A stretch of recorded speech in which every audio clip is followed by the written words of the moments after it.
Hello guys, NautoAce here, and I want to give my thoughts, and believe it or not, I actually watched this showcase, and that is Resident Evil Village, or Part 8, celebrating the 25th anniversary of the franchise. So, I want to give my thoughts of the whole showcase really quick, because believe it or not, I'm not really a fan of the game, the franchise. However, if you notice on my channel, even my vlog, I cannot talk about the games. I know it's weird, but because my friend is into the lore of Resident Evil, not the game because he can't play the game, but the lore was something that's interesting. So I mean, I gotta admit, it is interesting. Even 7, I thought, like, what's all about Mr. CP, the Baker's family? Then oh, that makes sense. But again, it is what it is there. So first, they show finally what Resident Evil 8 or Village. Yes, once again, you play as Ethan Winters. So apparently, for whatever reason, Chris Redfield took Ethan's daughter, and yeah, so of course, you know, they're already married, so they have a daughter now. I guess there's something about that. So Ethan has to go to Europe to go to this village, and then they showed some, I'm gonna assume, vampire ladies, and again, first person, and I'm gonna talk about later my thoughts about that mode. But yeah, I mean, the story, it is kind of interesting. They kind of have the Resident Evil vibe. You even meet like a merchant, which is a fat ass. But again, they brought that back. And the suitcase. So once again, just like Resident Evil 4, Ethan has a suitcase and you have to manage your item. You know, it's like, it is what it is. It's going to probably some trunk, and then of course some typewriter. So you can say, you know how Resident Evil works there. So that part is sort of interesting. However, like I said, I mean, they said it again, the game will be in first-person view.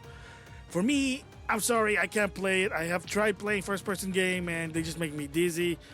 So, I'm out. Like, I really want to try Part 7, but the first-person just wasn't working for me.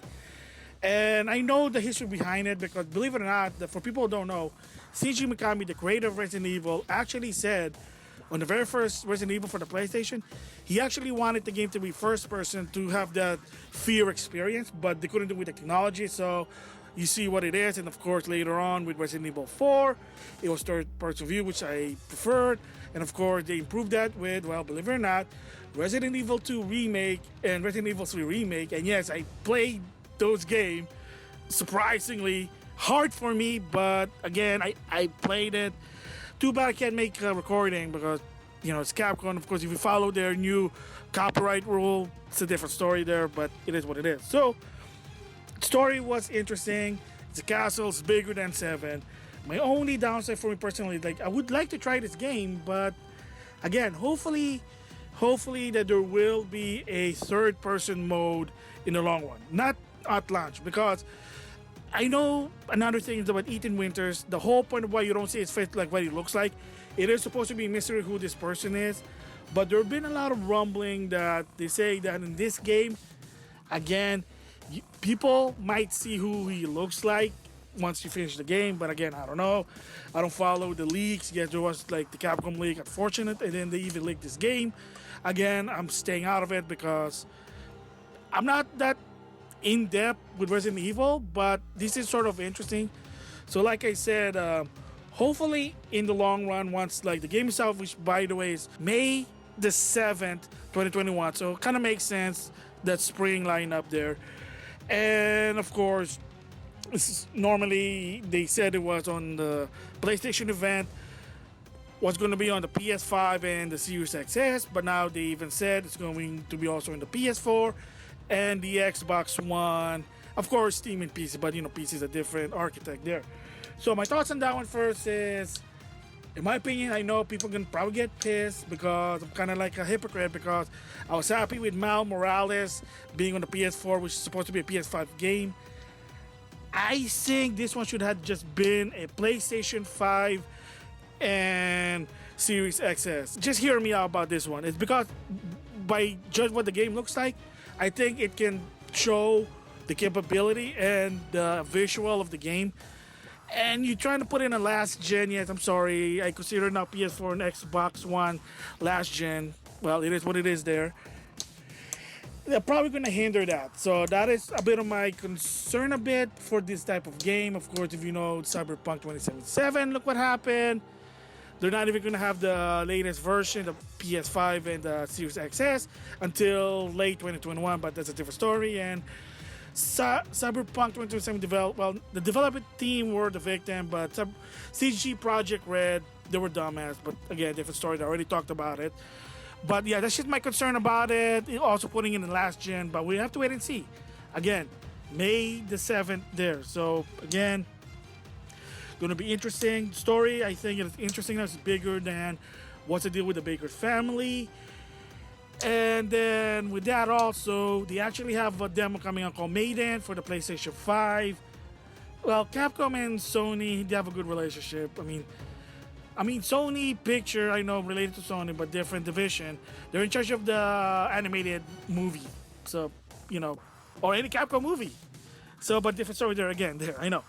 So anyway, they have a demo called Maiden. It's supposed to be just to show what Resident Evil 8 is all about. So that's a good thing there.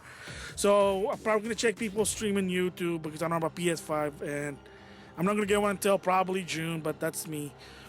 And then they also showed their multiplayer game that kind of what Resident Evil did with Resident Evil 3 remake and Resistance, which I heard people didn't like it.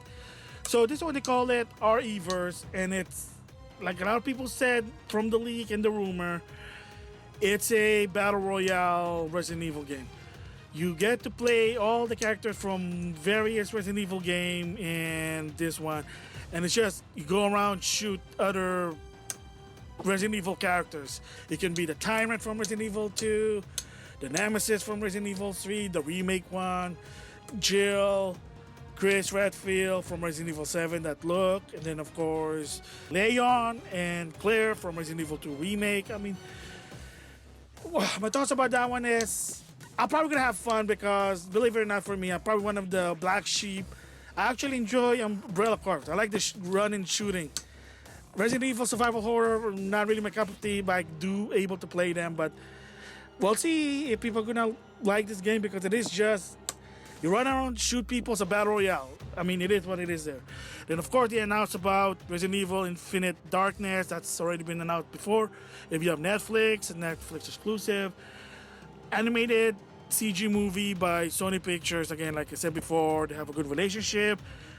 Movie story takes place after Resident Evil 4, but from what I heard, some people said more precise, it takes place after Resident Evil Revelation 2. That's what it is. So if I remember Resident Evil Revelation 2, that's after 5 but before 6, but again I could be wrong. I'm not into the Resident Evil timeline there. So of course, back to Resident Evil 8, my thoughts about it. I think it's potential. If you have a third-person mode, like I said, in the long run, maybe after post-game, maybe in the summer or fall of 2021, great. Then I might buy the game even with 7, but as of right now, I'm out. I'm not going to be able to play it. I can just probably watch people play it. The only reason why I know the story of Resident Evil 7, Twitch, YouTube, people were playing it, I just watched them. But for me personally, like I said, I can't really experience it personally because first person is not really good. They also showed some collector's edition and pre-orders. Well, it's probably going to be a different story there. But one of them that people were concerned is the max difficulty behind the paywall. Yeah, not a good idea there. Just saying that.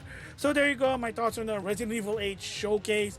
It is good if you're a fan of the series. There you go. But I know a lot of people did say it's sort of underwhelming because besides 8, RE-verse was really like, yeah, that's not like a Resident Evil multiplayer. I mean, if they went with Outbreak, maybe it's a different story there. The pre-orders, some are saying good, some are like concerning, but again, it's up to them if they like it or not, you know. At the end of the day, vote with your wallet. So those are my thoughts. With that, I'll see you guys later.